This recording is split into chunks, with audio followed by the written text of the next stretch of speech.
अच्छा दीदी का भाई इसको पाछो मार रहे हैं। वही आइए आइए, मैं आपको बताता हूँ। हेलो कटाई दे कटाई।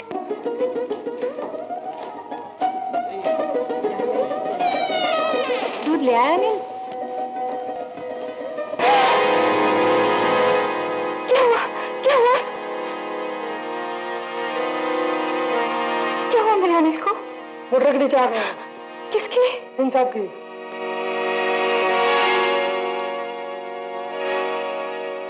अरे हटो हटो हटो, जाए दो हमरा के। हाय हाय, ये हमरा बिटवा के गाँव हुई गवा। चाची आशा तू घबरा नहीं बेटी, तो हर चीज डॉक्टर लेने वास्ते गए हैं। अरे हटो हटो, भला मानो सब दूर हटो। एक तो इतनी गर्मी और ऊपर से तोहार लोगन की भीड़। आशा तू ठहर बेटी, हम अभी हल्दी पीस के लावत हैं। आशा जी, अनिल को लेकर अस्पताल चलिए, मेरी कार हाजिर है। अनिल को अगर अस्पताल ले जाना होगा तो मैं ले जाऊंगी। आपकी कार को जो काम करना था उसने कर दिया। आशा जी, मैं बड़ा शर्मिंदा हूँ, यकीन मानिए मुझे बहुत अफसोस है। मैं आपके भाई को बचाने के लिए हर मुमकिन कोशिश करूंगा। बड़े से बड़ा डॉक्टर, अच्छे से अच्छा अस्पताल। आपका नाम? गौतम चंद्र। गाड़ी का नंबर? MRC 4775। अब आप जा सकते हैं, अब आप जा सकते हैं। अब आपसे कोर्ट में मुलाकात होगी मिस्टर गौतम चंद्र।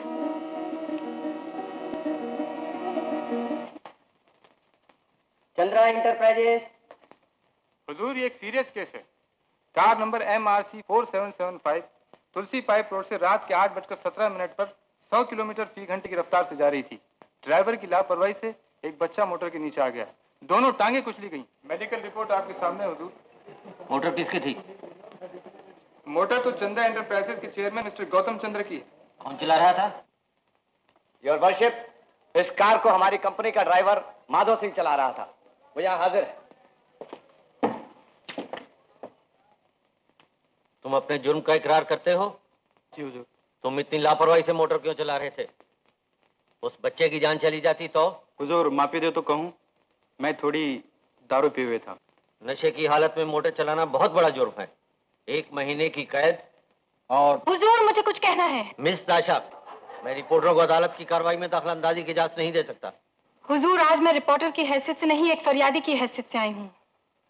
जो बच्चा उस कार से कुचला गया मेरा भाई है। हुजूर मैं ये भी बता दूं कि मैं रिपोर्टर तो जरूर हूँ, मगर मेरे पास वकालत की सनद भी है। हमें आपके साथ हमदर्दी है, मगर आपको कहना क्या है? हुजूर मेरी ये दरख्वास्त है कि इस कार के मालिक मिस्टर गौतम चंद्र से हलफ लेके पूछा जाए कि जब एक्सीडेंट हुआ तो गाड़ी कौन चला रहा था। योर वर्शिप, चंद्रा एंटरप्राइजेस के ड्राइवर माधव सिंह ने अभी आपके सामने इकबाल जुर्म कर लिया है।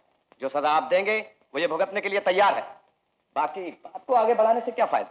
इस कोर्ट में कानून और इंसाफ के खिलाफ कोई बात नहीं होगी। मिस्टर गौतम चंद्रा को गवाही के कटारे में पेश किया जाए।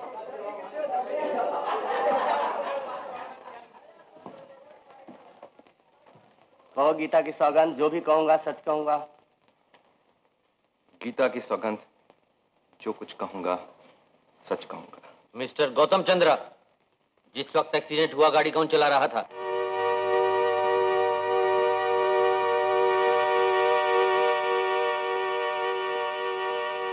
सच बात तो यह है हुजूर कि गाड़ी मैं चला रहा हूं। इडियट, ये क्या पागल हो गया। ऑर्डर ऑर्डर, 15 दिन की कैद और 200 रुपया जुर्माना। वकील साहब, हम इस ऑर्डर के खिलाफ अपील करें।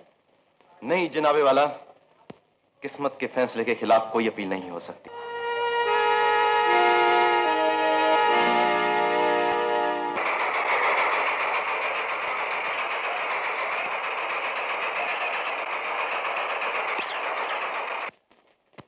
आओ बेटे, चिट्ठियां देखें सर।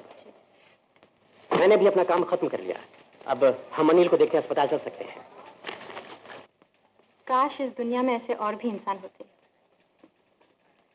यहाँ तो ऐसे 2 टांग के जानवर हैं जो दूसरे इंसानों के बच्चों को अपनी मोटरों के नीचे यूं कुचल देते हैं जैसे वो कीड़े मकोड़े हों। ओहो, गौतम चंद्र की बात कर रही है तू? मगर बेटी मानना पड़ेगा, बड़ा मर्द आदमी है जिसने भरी कोर्ट में अपना जुर्म तस्लीम कर लिया और जेल चला गया। चाचा, जेल भी इन अमीर आदमियों के लिए एक सैर तफरी की जगह है।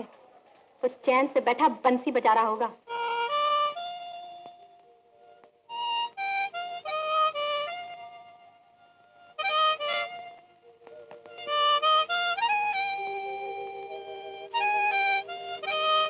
अरे सोहन भाई, ये नया रंग रूट तो बड़ी अच्छी धुन बजाता है। हाँ? बेवकूफ जानता कौन है?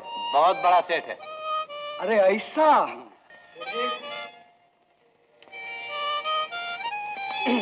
नमस्ते सेठ भाई, आपकी तबीयत ठीक है ना? अरे भाई, तुम मुझे पागल क्यों समझते हो? इसलिए कि आप यहाँ पर हैं। सुना है आप लखपति सेठ हैं, फिर यहाँ कैसे? मोटर तेज चला रहा था, एक बच्चा नीचे आ गया।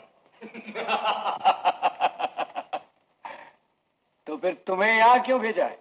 कसूर तो सरासर बच्चे का था। वो तुम्हारी मोटर के नीचे क्यों आ गया? ये है हमारे कॉमरेड क्रांति, बड़े जोशीले ट्रेड यूनियन वाले। मजदूरों ने जब मिल के मैनेजर का घेराव किया तो पुलिस का कहना है कि इसी ने मजदूरों को बहकाया भड़काया, जिसकी वजह से मारपीट हुई और एक आदमी मारा गया। ओह, मैं पॉलिटिक्स से बहुत घबराता हूँ। तुम बतलाओ यहाँ कैसे आना हुआ? अपना आना जाना तो लगा रहता सेठ भाई। 3 महीने अंदर 3 महीने बाहर। धंधा ही कुछ ऐसा है। क्या धंधा है? जेब काटना। और ये है मेरा पार्टनर मशहूर ताला तोड़। दुनिया में कोई ऐसी तिजोरी नहीं जिसे सोहन अपने हाथों से ना खोल सके। सेठ साहब, कभी कोई लोहे का अलमारी या सेफ का चाबी आपको जो गुम जाए तो सोन को याद करना। हाँ।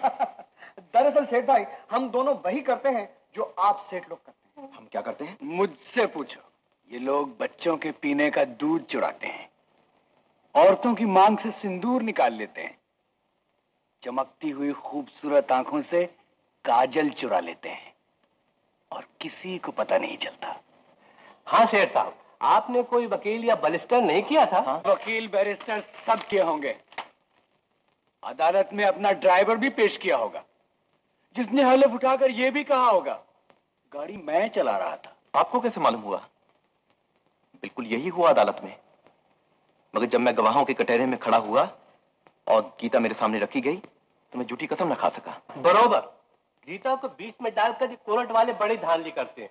और तो और अपन भी झूठी कसम नहीं खा सका। अरे कसम खाने पर याद आया सेठ भाई, अगर आपको भूख न लगी हो तो ये खाना मैं खा लूं। अरे खबरदार, सेठ साहब को रात को भूख जरूर लगेगा। पहले दिन ऐसे ही होता है पटना। आओ।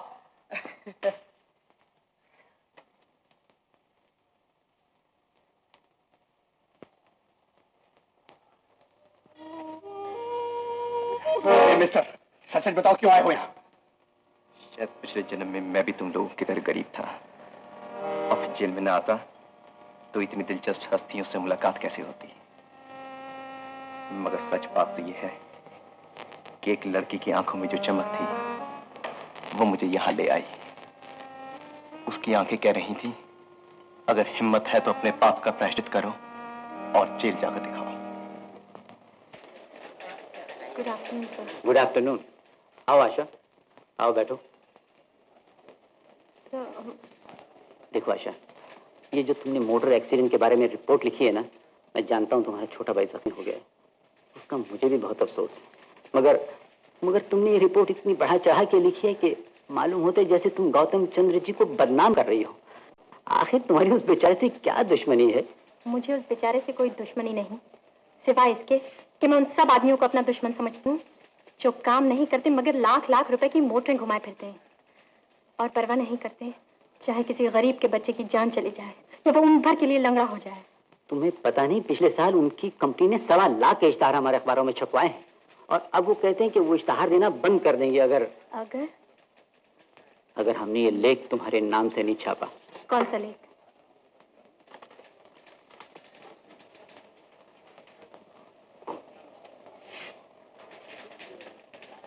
और अगर मैं कह दूं कि ये झूठ है, मैं इसे अपने नाम से नहीं छपने दूंगी। मैं जानता हूं तुम ऐसा कुछ नहीं करोगी। तुम जानबूझकर अपने अखबार को लाखों का नुकसान थोड़ी पहुंचाना चाहती हो। एक बहुत बड़े जर्नलिस्ट ने मुझे सिखाया था कि अपने कलम से ऐसी कोई बात नहीं लिखना जिसे तुम सच न समझती हो। वो कौन बेवकूफ था? सर, वो आप थे। नमस्ते।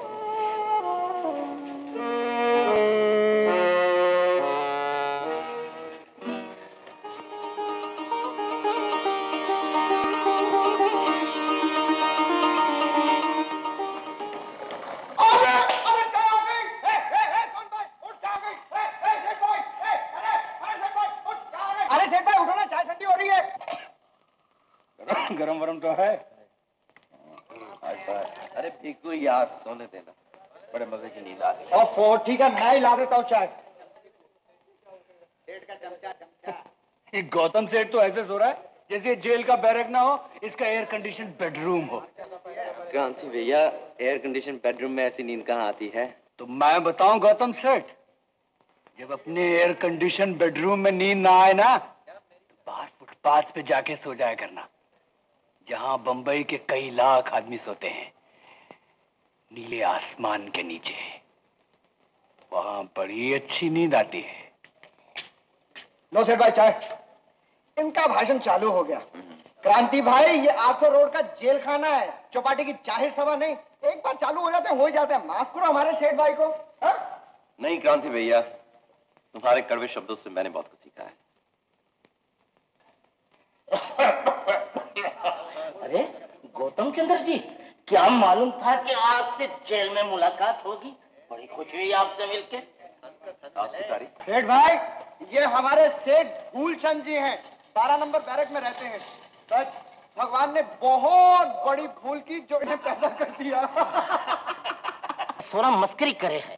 मैं सेठ फूलचंद फूलचंद एंड कंपनी का मालिक, import export and commission agent. Import export समझे ना सेठ भाई, यानी इधर का माल उधर और उधर का माल इधर।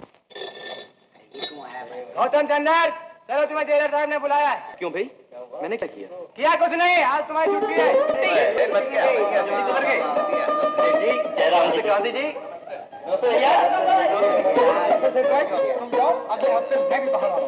भूलना नहीं, तुम्हारी उंगलियों पर मेरा शाप है। अब ये किसी की जेब नहीं काट सकती। ठीक है, तो फिर ये लेते जाइए। कमाल कर दिया। याद रखना, अब आगे से ये कभी मत करना। नमस्ते सोहन जी। नमस्ते क्रांति। जेठ भाई अपन जरूर आएगा। बाय बाय बिल्कुल सोहन, बाय बाय।